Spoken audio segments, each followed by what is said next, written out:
let's hit a couple other ones. Miami at Louisville. Danny, can I ask about this game? This kind of bothered me. What window would you guys rather have if you were the ACC commissioner, Jim Phillips, for this game, which features a top 10 team with a Heisman Trophy contending quarterback against a team that is 4-2? Would you rather have the noon window on ABC or the 7 p.m. primetime window, but you're up against the Georgia, Texas juggernaut? I would rather have the noon ABC. I'd rather have the noon window. Yes. You all would? Yeah. Yes. There you go. Genius move then. Okay, good job, Jim. I know he doesn't have any say in it. It just bothered me. Hey, listen, he doesn't have that PhD for nothing. All right, his name is Dr. Jim Phillips, PhD, right. MD. So he's got it locked in. I don't want to play TV executive, but in that noon window, you're up against Clemson, Virginia, Indiana, Nebraska, and Mizzou, Auburn as the primary games on the primary networks you're facing. So I would much rather have the noon window this week. And if you're trying to orchestrate Miami getting through this unscathed, you would play the game at noon. So not saying they're trying to do that. I just thought it was interesting. I probably would have rather had prime time, but man, you're going to lose some eyeballs. Yeah, I would. I would definitely rather have, because the noon slate can be a little bit slow. When you are the game in the noon slate, then you have you've got a huge spotlight here. So what's been up with Miami? Okay. Like what's been going wrong?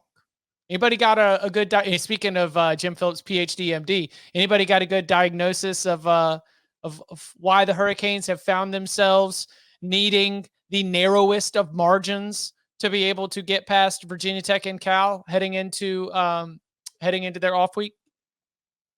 Too many big plays allowed on defense. Yep. Explosives allowed on defense. Completely agree. That's been huge. Tom, you have numbers on this? No, nothing off the top of my head. Just watching. They're allowing a lot of big plays. If they fix this, they're just fine. Oh, yeah, because they're still like tackles for loss. They're great. Sacks. They're great. Like interceptions. They're great. Right. I mean, your classic havoc stats, they're still fantastic. The season profile as a whole is still like a top 15, top 20 style defense. And when your offense is lighting the world on fire with Cam Ward, then that's typically all we really ask for the complimentary football side of this.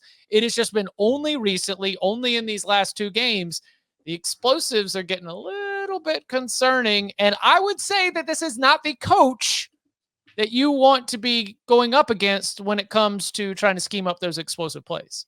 I think it's an easy over, but for the Louisville offensive line injuries and concerns. I mean, SMU got home with a lot of pressure. SMU is a heavy blitz team. Miami wants to be a heavy blitz team, I think, under this coordinator. Like, how well does Louisville handle that? Like, Shuck is by far the best quarterback and best receivers they've seen, right? Way better than Cal.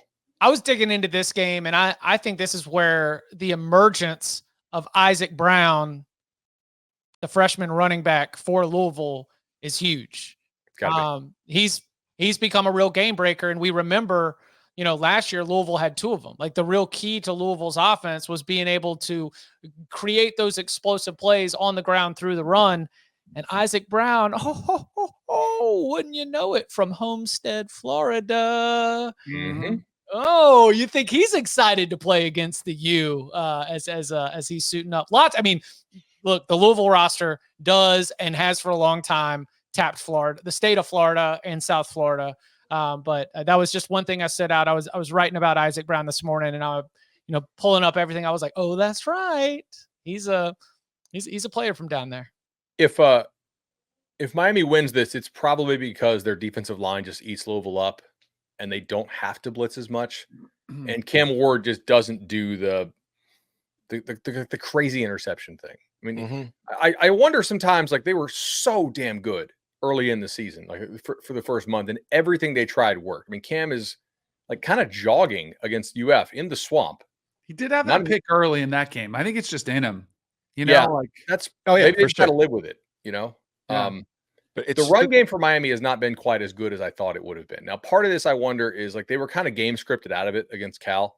Like I thought they would go out and probably pound the ball against Cal some and not ask Cam to throw it 50 times. But because they got down so early, they were sort of game scripted out. They had to play in that way. I wonder if they try to reestablish the run here. Are they getting the left tackle back, Rivers? Don't have. He's missed like 4 or 5 weeks, like 4 games. Yeah. Yeah. To me, I mean, we talked about the explosives. I think a lot of times in college it's part and parcel because these are college players still. Like if you look at Miami stats, they're number 1 in pressure rate and they're number 1 in negative play rate. A lot of times defenses that are very good at that are somewhat prone to giving up big plays because they don't have as many guys back after they get the pressure and they force, they're kind of selling out up front a little bit. Although Miami doesn't blitz overly often, but I think some of that has to do with it. But to me, on the flip side, Louisville is also very good at getting pressure on the quarterback. And just what you mentioned a minute ago, Danny, like there are 2 Cam Wards to me. There's the one, like the interception he threw at Florida. To me, that was Cam feeling himself and feeling really good and sitting there thinking, I can do anything in the world right now, and I'm going to try this. And it's like, oops, didn't work. The last few weeks, the mistakes he's been making are, oh, crap, oh, crap, oh, crap, oh, crap. Like I'm panicking mistakes. So if Louisville is able to get that kind of pressure on him, which they rank 12th nationally in pressure rate, then you can get him to make mistakes. And if he does that, that keeps the opponent in the game because without those, Miami's games the last few weeks aren't close. They're probably winning by 2 to 3 scores. That's what's keeping opponents in. The big plays are a problem defensively that they want to iron out, but the bigger problem is the turnovers. So that's what you have to do if you're Louisville in this spot. You have to make Cam Ward uncomfortable. You have to get him to make the panic throws that he's been making the last few weeks, and you have to get the turnovers. If you're Miami, Tyler Shuck is a good quarterback, talented, especially when he's healthy. I remain somewhat nonplussed by the Louisville offense overall. I don't particularly think it's anything outstanding. I know the numbers have been pretty good, but I feel like a lot of that has to do with the guy calling the plays and designing the offense. So it's always dangerous. As far as guys, I think Miami's defense can overwhelm this Louisville team. So I don't have too much faith in Louisville here. Of course, I said all of these same things about Louisville last year when they were playing at home against Notre Dame, and we know how that went. Of course, that game was at night, and as Danny's trying to mention, this early sleepy start time on Saturday, maybe they won't have the same kind of juice at the Papa John's. What are they calling it now? Is it still Papa John's Stadium? L&N Stadium officially, but to me, it's always the house. It's always Papa John's. Yeah, it's the pizza house, box. Yeah, it's the house that Papa built. Yeah. But I think Miami is the much better football team. I really do. And I think that unless they screw up, they're going to win this game. Tailgate says held up pretty good against Notre Dame's front this year. It's true. And that was on the road. Yeah. But with Monroe Mills being hurt, I think it's a difference there for me. The left tackle for Louisville. Yeah. Any other what? All right, let's Miami off a bye is huge. Being able to prep for Brohm's, plays, they can, they're healthy. That's a huge advantage for them going on the road in this spot after that, brutal West Coast trip. Louisville secondary, they're giving up 66% completion percentage to opposing quarterbacks. So I would expect this could be a big game for Cam Ward.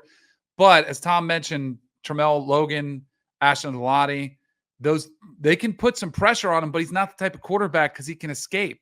They've got to figure out a way to get him down and get maybe a strip sack, something where they can impact him and throw us off his game because he's so good.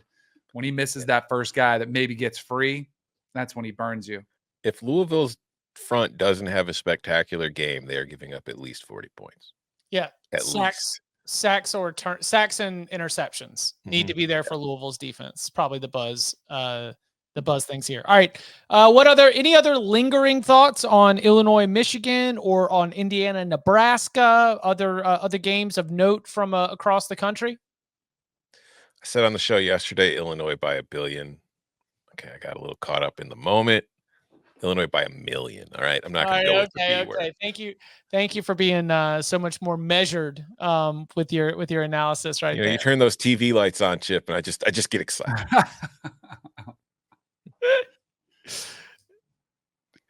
Arkansas, LSU. I mean, another 2-point spread. Mhm. another bar fight, another like two untrustworthy fighters.